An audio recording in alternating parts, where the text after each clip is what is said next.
He's burning out the crime and rot. He has more experience than he's saying when it comes to these sort of streetwalkers. Although they went darker than I expected. But I don't think they would go the syphilis route on an animated Batman. Look, this is the 19th century. Marriage is a business proposition. Hello and welcome to Movie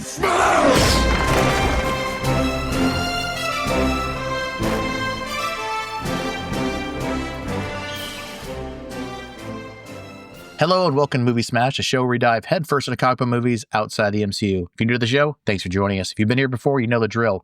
Each episode, we're going to smash from a movie whose source materials from a graphic novel or a comic. Is it worth revisiting? Should it be forgotten? Let's find out. This is Movie Smash. I'm one of your hosts, Chris Roberts. I'm the founder of Off Panel Creations. With me today, I have a person who's often trying to gaslight me, Jeremy Parmentier. Hi, this is Jeremy Parmentier, also of the Retrovaniacs podcast by Gaslight. With us today, we also have a guest, Dan Collins from the Geeks with Beards podcast. Thanks for joining us, Dan. Oh, no problem, guys. Thank you so much for having me on. Yeah, I'm Daniel from the Geeks with Beards podcast, and I got gas tonight. Our movie tonight is 2018's Batman, Gotham by Gaslight, starring Bruce Greenwood, Jennifer Carpenter, and Chris Cox, directed by Sam Lui. There's a butcher in this town preying on poor women, and the Gotham police stand twiddling their thumbs. Your evening attire, sir. That was not the suit I need, Alfred.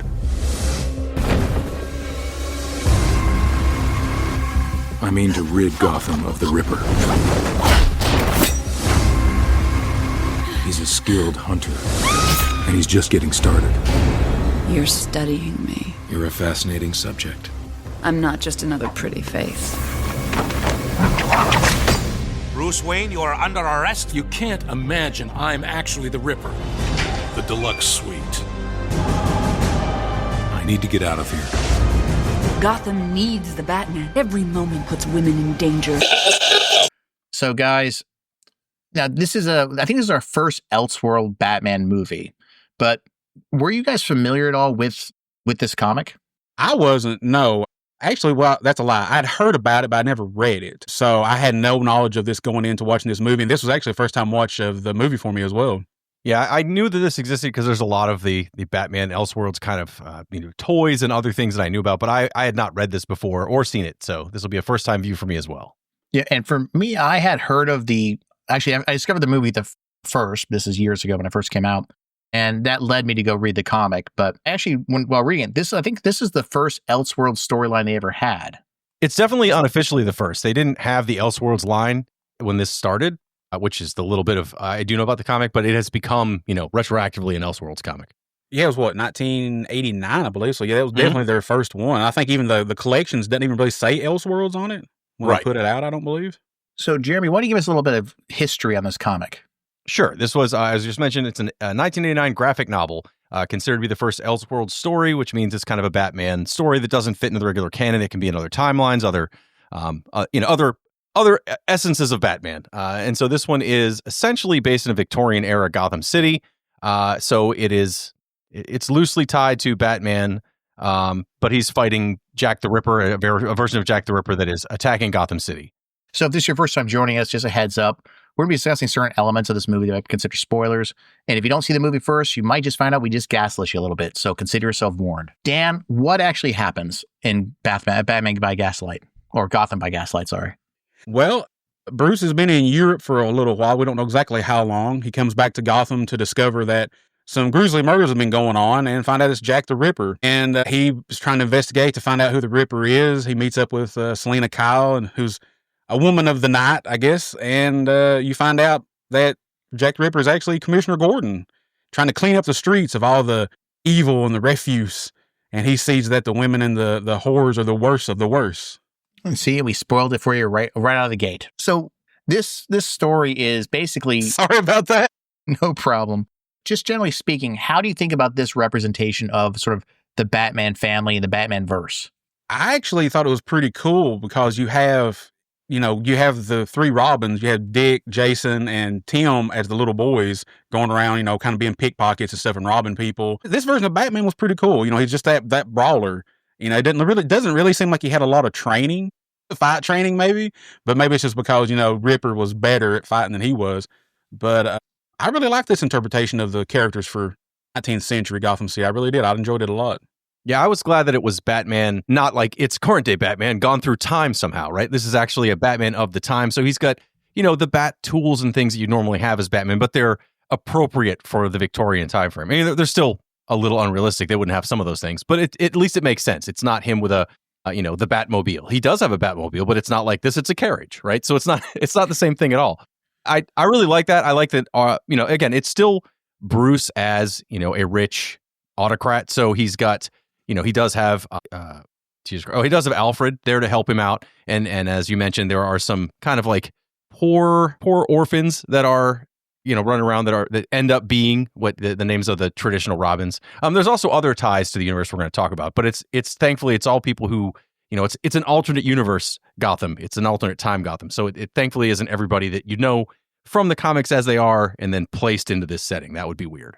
This is less of a steampunk Batman and more of like a true Victorian Batman. Did you guys get the same feeling about that? I did, yeah. I did like his motorcycle that he gets and like the grapple gun that he uses, kind of the pressurized like that. But yeah, I got that feeling on that too. Honestly, I wouldn't have minded maybe a little bit more steampunk in it, to be honest with you. Yeah, it was a light steampunk. They along with the things that were just mentioned that Batman has that are not truly steampunk, but not also like not really realistic for the time frame. There's also like the fact that there's a giant, police blimp that is very much that kind of steampunk sort of feel. It's there, but it's not as heavy as you'd expect if it was put out now, where I think it would have a much heavier steampunk look. Yeah, and I think this Batman is more of a, you mentioned it, Dan, he's more of a brawler, but he's also has that detective in him a little bit, but it's less of like Kung Fu Batman and more brawler fisticuffs Batman. Yeah, for sure. I mean, it's fist up, it's bare knuckle boxing kind of Batman is what this version is. But yeah, he definitely has the detective stuff, and we'll get to that in a minute, which I like to see. I'm glad they did at least try to throw in a little bit of, the detective side of him. It wasn't just him fighting and him, just socializing and then fighting. I'm glad they threw the detective stuff in there as well. One of the first characters we're introduced to is Ivy.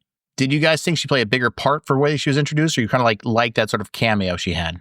I was actually, I was a little disappointed that she was just very, very little in the beginning of the movie. I was hoping she'd be a little bit more. I didn't really know, watching this being my first time, what to expect. Like, would they have their superpowers or would they just be regular people? I didn't really know. But yeah, honestly, I did. I was really, really hoping she'd have a bigger part in the movie than she did, unfortunately.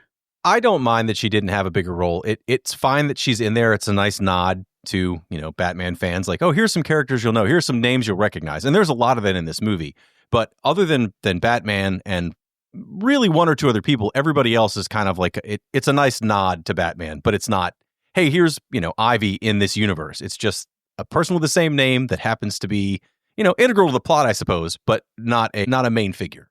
Yeah, and I think it was a shock probably to viewers as well that she would be killed off so early in the movie. Yeah, there are not many. I don't think there's anyone with superpowers in this movie. No. Yeah, I mean, again, it's Batman has some tools and some things like the bike and things that wouldn't necessarily fit in that time frame. But again, that's not really, Batman doesn't have superpowers anyway. He's a detective that happens to make a lot of cool toys and have a lot of money. So it's to say, he's about the same. But everyone else is just either really good at fighting or really good at deducing. Jeremy, you mentioned some of the nods that were in this movie. What other nods besides Ivy did you see? Well, I mean, you've got Commissioner Gordon is not Commissioner Gordon, but he's in the movie. You've got, again, we already mentioned the orphans that have the same name as the Robins. And again, that's not pointed out. At no point where they're like, oh yeah, this is just like Robin. They just happen to have those same names. You do have Alfred. You've got Selina Kyle is another main character in the movie who does play a larger role, but it's not Catwoman, Selina Kyle. It's Selina Kyle, who happens to be a lot like Batman, good at deducing and good at fighting. Yeah, lion tamer, Selina Kyle in this one, so she still has the connection to the cats a little bit. Yeah. Yeah, I think Harvey Dent was in this as well, wasn't he? Yes, he's the lawyer, but he's a straight lawyer in this. But he was also, he was he was like Selina's love interest at the beginning of the movie? Yeah, but he's not Selina's love interest. Selina is his love interest and is not interested in him.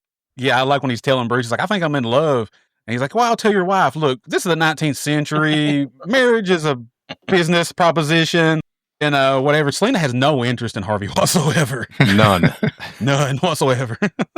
And then, of course, you have the Alfred character who has to be in every single Batman. Well, and he is Alfred. He's still the butler. He's still Bruce Wayne's, like he works for Mr. Wayne. So that still fits. Yeah. Giles from Buffy. Yeah. We don't learn anything about the background of this Batman at all. Like, we don't know And I'm not necessarily wanting an origin story. I'm just saying, like, we don't know what his backstory is like at all compared to that of what we know Batman to be. We just know that, Dan, I think you said it, he just got back from Europe, whatever that means. Yeah, they definitely go into it more in the comic for sure that I read, but for the movie purposes, like, I was in Europe, now I'm back. There's a lot that happens in this movie. What scenes stood out to you guys? For me, pretty much every scene that involved Batman fighting Jack the Ripper were great. I love the choreography that they animated the fights between them. And I like the Arkham Asylum scene with Hugo Strange. I thought that was pretty cool. I like that one. But I have to definitely say for me, the fights, every time him and Jack the Ripper fought was definitely the standout scenes for me in the movie. Well, and the first real fight they have is when he's going to defend Selina Kyle, even though she doesn't need him to, turns out. She lets him know that for sure. Right. But that's a good fight because it's not just like, okay, Batman comes in. You get to see that he's got some fighting skill, but you also get to see, wait a minute, Jack the Ripper's not just, this kind of slasher that you'd imagine Jack the Ripper being. He's got some sort of fighting ability, and he's a little more than you'd think in a traditional Jack the Ripper story. Yeah, Batman even says that. He's like, he can fight. He's left-handed, and he's got some skill, more skill than I thought that he had. Yeah, he definitely takes Batman by surprise with the way he's able to handle himself and fight him off, because he's probably used to people just like the guy in the alley with the kids, just be able to take them out in a few punches and that's it. Yeah, there were quite a few fights in this movie. I mean, we also had the scenes that took place we have Doctor Strange. Is it Doctor Strange? Hugo Strange? He is kind of put out there to be kind of a red herring a little bit, I think. To sort of say maybe he knows something about this crazy character, Jack the Ripper. What did you guys think of the Hugo Strange scenes, including that in the asylum? You know what? It kind of threw me for a loop when I first seen him, because they definitely had some red herrings in my eyes, because I was thinking it was a couple other people besides who the main guy will be the Ripper. I liked them. Honestly, I don't know. I mean, I guess they tried to fit in as much as they could. But again, it's one of those things I kind of like to had a little bit more of him in the movie. I know he kind of exposition dumped himself a little bit, what he was doing and why he wanted to speak to Batman and stuff. But yeah, I don't know. I felt like there should have been a little bit more of him involved in the story. Yeah, I was actually pretty happy with the number of red herrings in here. I didn't see exactly what we already said who it was, but you didn't know that from the beginning. And in fact, you weren't sure it wasn't them, but there were so many other people. You thought it might be Harvey Dent. You thought it might be. I never thought it was Hugo Strange, but there were other people that were visible in the asylum. You're like, well, maybe it's one of them. Like he's sending them out, or he's drugging them, or something to become this. More of like a Bane kind of character, right? You wouldn't know what it's going to be. There's a lot of these little red herrings everywhere. So I liked him being in there because it kind of explained a little more, and it gave you some other options of who it could be, which is nice. Yeah, there were definitely quite a few red herrings in this movie. It's funny, Doctor Strange, whenever I see Hugo Strange, he was saying Doctor Strange, but whenever I see Hugo Strange in a movie, I often think to myself, like, he's always the one behind it. Like, he's always one pulling some, string. He's, converted one of his patients to become, a killer or something, or he's trying to manipulate people to get a hold of something. So yeah, I was really thrown for it. Speaking of the twist at the end of the movie, did you guys expect that twist? Oh no, it threw me for a loop. And when I seen it, who the Ripper was at the end of the movie, I'm like verbally like, whoa, because I was thinking it was another character. I was completely drifted away from who it really is at the end of the movie. So it definitely shocked me. They did their job in that movie. They shocked me for sure with the ending of it. Well, I wasn't even sure which, by the end you kind of realize it's somebody who's got to tie into the police department or law enforcement or something. You haven't quite figured out who it is. But I was surprised that, where I mentioned it was Gordon. I was surprised that they went that route. I think it worked, and I liked his motivations. I liked the logic for why he decided to, maybe what caused this kind of psychotic break / criminal path, but also just like the scenes with his wife where you see her face is burned, and then she's like, oh, well, that's because we're burning the sins out of us and stuff. I was like, holy crap, this got dark fast. Yeah, and right before that, she's like, oh, he's gentle with us. He's real gentle. He just burns it away from us. I'm like, that's not gentle. That's definitely not gentle. Well, we do see an earlier scene with him talking to his wife, and we don't see that side of her face when she's talking. And no. We do know that his goal, and I think she says at one point, is that he is trying to get, how does he describe it? Something about like the not the whores on the street, but he knows that they're diseased or something. Yeah, it's the idea of like that they're like impure. That's not the wording either, but that's the feeling you get from it. Yeah, and I was reading somewhere he's burning out the crime and rot. Yeah, I read somewhere though that some of the thought behind it was maybe that he has more experience than he's saying when it comes to these sort of streetwalkers, I think is the word they use. that's not my word. That he, obviously at that time of existence, one of the biggest diseases you can catch is syphilis, which syphilis makes you go crazy. And the only cure for that people thought at the time would work against syphilis is you taking liquid mercury, which also makes you even crazier. So that maybe this is how he went crazy, is that he got some sort of disease, it spread, it just started eating away at his brain. And then he had this idea in his head that, I need to sort of cure the world of the thing that got me. Does that play with you guys at all?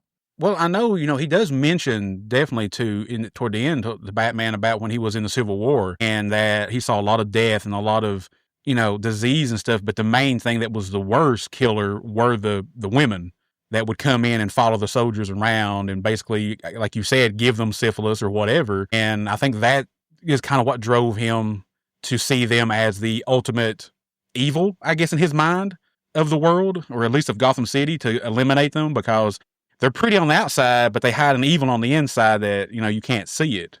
I like that logic for why he would have gone insane. I don't know if that is necessarily what they intended, only because the source material is dramatically different for who the killer is and why they're doing it to some level. Also, again, I know this is not a kids animated movie, but it's still an animated movie. So I don't think they would go that dark, although they went darker than I expected. But I don't think they would go the syphilis route on an animated Batman movie. Well, it is. I think it's the third animated R movie coming out of the DC Animation Studios. But you're right, Jeremy. It's still animated, and parents might just say, it's a cartoon. Let's watch it. Let the kids watch it. And they didn't say it there. It doesn't mean it's not there. But they also didn't make him seem like what he was doing. There was a logic to it. It was his logic, and it was, sick. But it wasn't like he wasn't doing things that were crazy. And up until really the very end, and that's only crazy because why would you fight in a giant burning Ferris wheel? But that's what they did. Well, it wasn't a Ferris wheel. It was a Fox wheel. Sorry, it's a weird reason why, because the real Ferris wheel is named after the creator, Ferris. So this is named after the creator, Lucian Fox, who is from Batman comics. Yeah, see, I wouldn't have picked up on that. Right, yes. Yeah. That makes more sense. I like how he's like, this rivals the Eiffel Tower, and you can spin around 15 miles an hour. Can the human body handle that? Oh, yes. 35 is, Yeah, 35 miles per hour will kill you, but not 15. So, Jeremy, you've alluded to a couple times, Jeremy, that there are some serious differences between this movie, the animation, versus the actual book itself. Do you remember any of those key differences? I mean, the big overall difference is like some of the other Batman animated movies we've watched. It's a different end person, right? There's another character introduced in the graphic novel that's like an old family friend. That's who ultimately ends up being Jack the Ripper in this. And the reason he's deciding to kill women in this, not necessarily prostitutes, but women, is that he was in love with Martha, Bruce's mother. And since she wasn't interested in him, he decided that everyone that reminded him of Bruce's mother, he was going to kill. So it's got that kind of thing to it, but it has the same general arc. Batman's been, in Europe, and then he comes back to Gotham. Bruce gets framed for the murder somehow, these murders, and so he ends up in jail. In the graphic novel, Gordon immediately is like, no, this can't be the case. You're not really the killer. So I'm going to instead give you all the information we have, and you could try to help me figure it out as a detective in jail. And then, kind of helps him with Alfred get out of jail to take on the true. But it's still different enough, right? You don't have the Selena Kyle character. You don't have this same arc, and it's not Gordon ultimately as the. We had a similar change when it came to Hush. Jeremy kind of alluded to the end guy is different. Yes. And that one surprised you. Was this a better change? This didn't bother me because this is an Elseworld story, or it's at least a non-traditional Batman story. There doesn't have to be any connectivity. I was surprised with Hush because the end killer in Hush, one, doesn't lead to what would be another villain in the Batman universe that would be continued with the next Hush, but also he dies, like he kills the Riddler. And you're like, well, does that mean the Riddler never comes back in these Batman animated movies? But this one didn't bother me because it is a different timeline. There doesn't need to be this connectivity.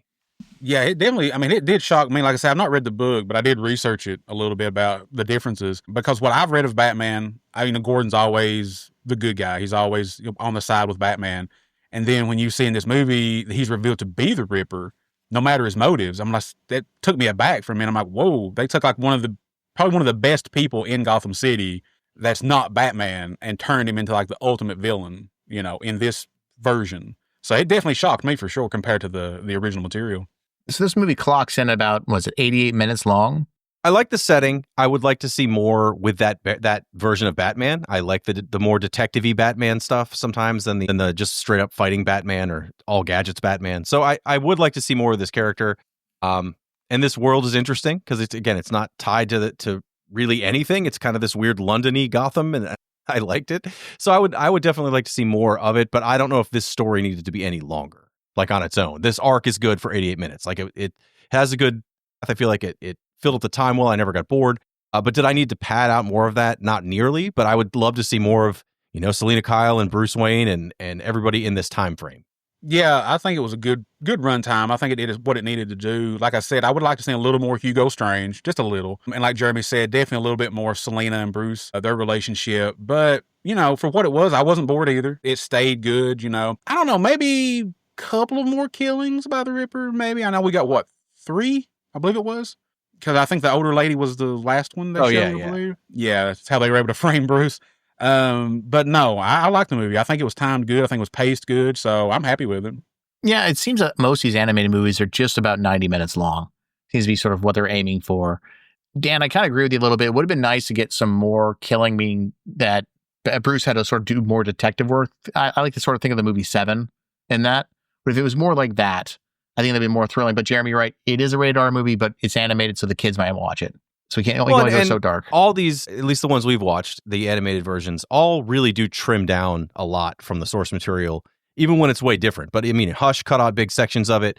When we did New Frontier, they cut out some pretty notable sections. The overall story is the same, but they really want to make it fit into this 90-minute window. Yeah, and I did like with the moment when Alfred kind of goes up into the bat attic instead of the bat cave to see Bruce. And Bruce has, got his microscope and he's looking at stuff. He's like, "Are you trying your fingerprint thing again? They'll never let that be evidence." I'm just like, ha ha. That was a funny little line by Alfred. I like that.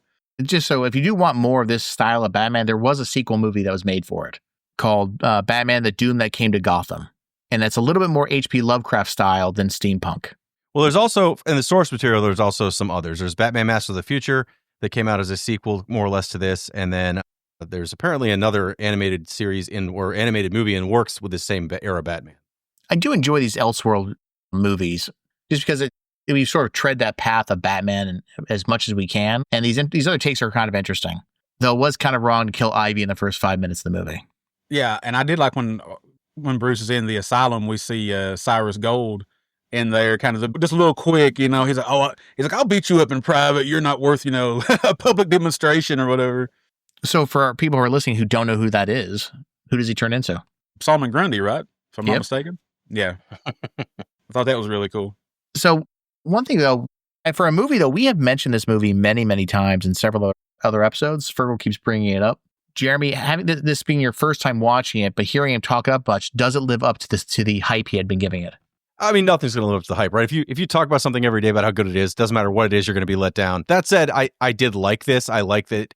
I was a little wary at first because anytime you go into this setting, it's always Jack the Ripper, right? So I was like, Batman versus Jack the Ripper. Okay, let's see. But it was better than I thought because it was not the traditional, like, it's Jack the Ripper. And then I was worried that it was going to be like, oh, is this, this version of the Joker or something that was going to, again, kind of like take the Jack the Ripper story, but then it doesn't make any sense. Instead, it was, I don't know. I was actually very pleased with this as an animated short. I'm kind of glad I didn't read the source material first because I would have known, well, one, I would have expected a different ending, which is what happened with Hush. I was kind of let down by the ending, but at the same time, I enjoyed this because I didn't know what was going to happen. I didn't know it was going to be this kind of Batman. So I was pretty pleased with this. I'm not normally a big fan of this kind of like, take a character that we know now and put them in a weird time frame, but I think a lot of the time it's because they do some sort of time travel thing to get there. I'm glad this is just a different version of Batman. So this one does hold up, and it's a good standalone. You don't need to do a lot of source material. You don't need to read everything. But if you were a big Batman fan, there was a lot of nods here for you. Well, if you really want to time travel Batman, I would recommend going to see Batman Ninja. I do not need that. I'm good. So, guys, what do you love about this movie, and what could they have done better to sort of put it over the top for you? I love the look of the movie, and I love it definitely was a detective, even though they didn't show a lot in the movie. It definitely was highlighting Batman's detective side of the character. I love the way the Victorian era looked, Gotham City looked, and everything like that. As far as what they could have done better, I don't know. I don't know if I really have anything really negative other than, like I said, maybe just a little bit more time with a few of the other characters that they threw in there. Other than that, I mean, to me, it's a really good movie. I don't really have a lot of negatives on it, to be truthful with you. I enjoyed it for a first time watch and not knowing the source material until after I watched the movie. I really enjoyed it. I loved the movie.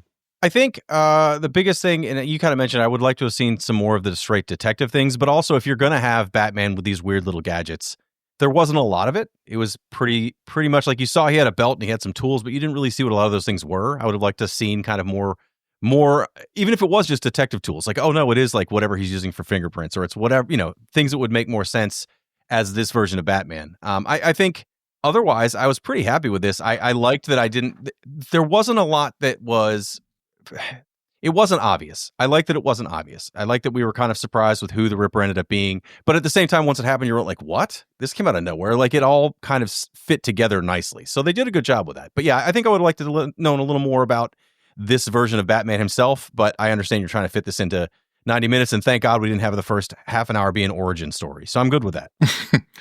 The only thing I could say that I thought would be better if they could have done differently a little bit is when it comes to like a mystery, I like it where I don't guess it as what's going along. It is a surprise at the end, but where I say to myself, looking back, oh, I should have figured that out. And one thing about this movie, that's not really possible. They kind of like do that big exposition dump when Selena Kyle goes to his house. Right. And they see sort of the vision board, if you would, of what these killings are all about. And it's sort of, it's not like there was something that was said in like, the first act or anything that was said in the second act where you're like, okay, they're weird hints and I should have picked up on that, but I just wasn't paying attention enough. Maybe I should go rewatch and see if I can find those. I didn't see any of that. I've seen this movie several times. I've got it. It's one of my steelbooks. And but I've never seen those hints laid out. Maybe I'm just oblivious to it.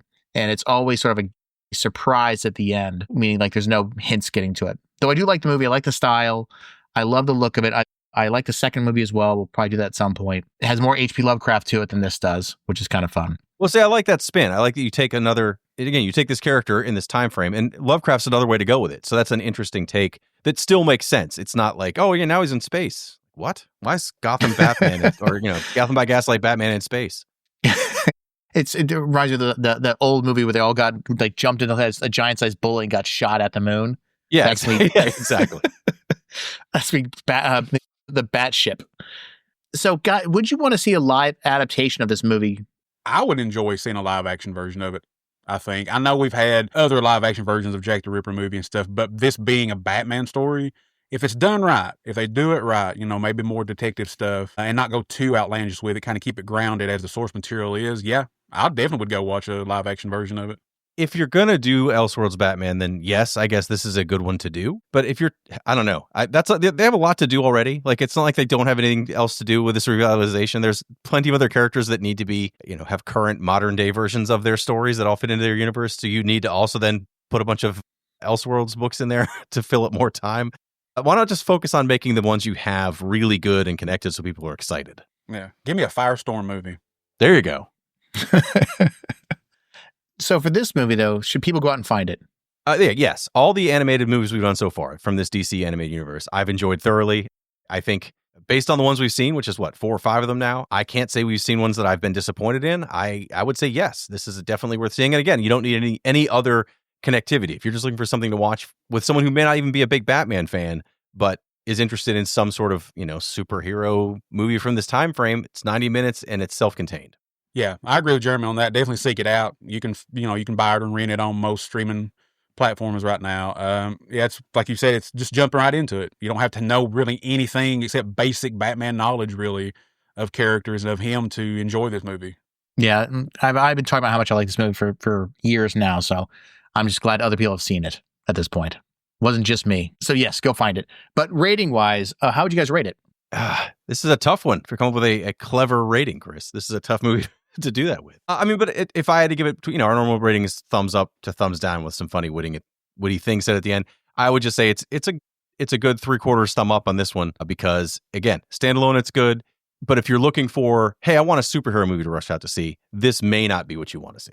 I don't really have any witty on that one, but I'll definitely give it a full thumbs up for sure. It's a very enjoyable movie. Like I said, don't have to know a lot about Batman. You don't have to really be immersed in the universe whatsoever, except just for the basics. And if you like a good, Jack the Ripper story or a good detective Victorian era looking story and movie, you'll definitely enjoy it for sure. So definitely thumbs up for me. I highly recommend it.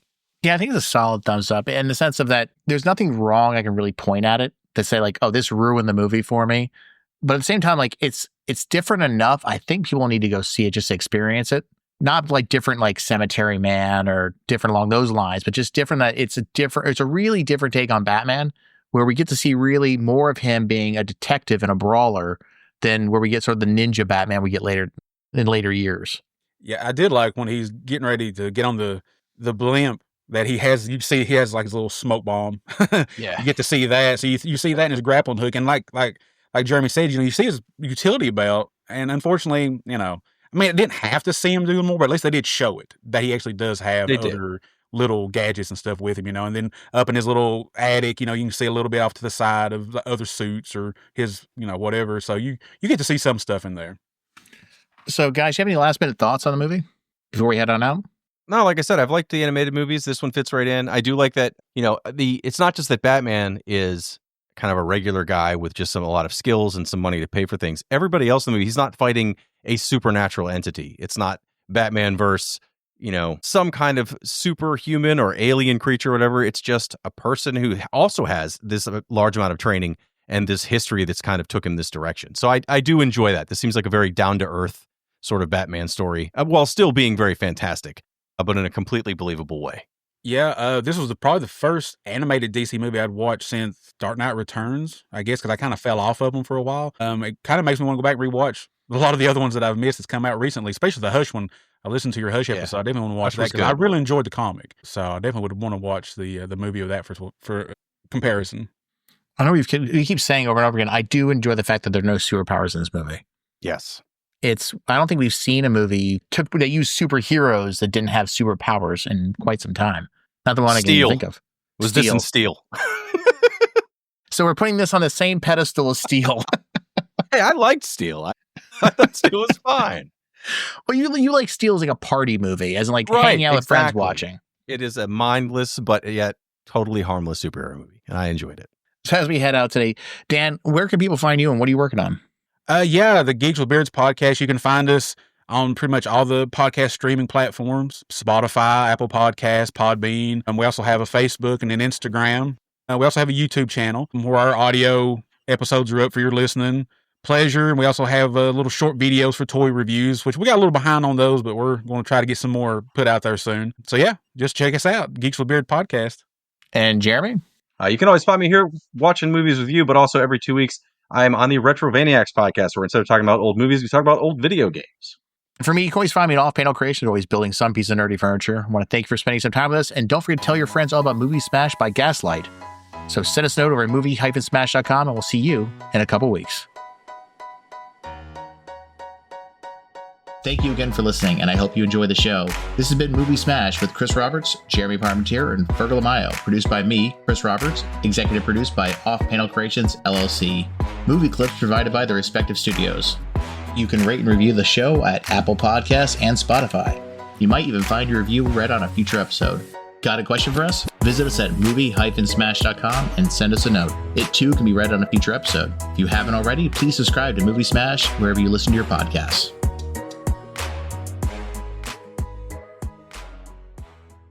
Like what he was doing, there was a logic to it. It was his logic, and it was, sick, but it wasn't like he wasn't doing things that were crazy. And up until really the very end, and it's only crazy because why would you fight in a giant burning Ferris wheel? But that's what they did.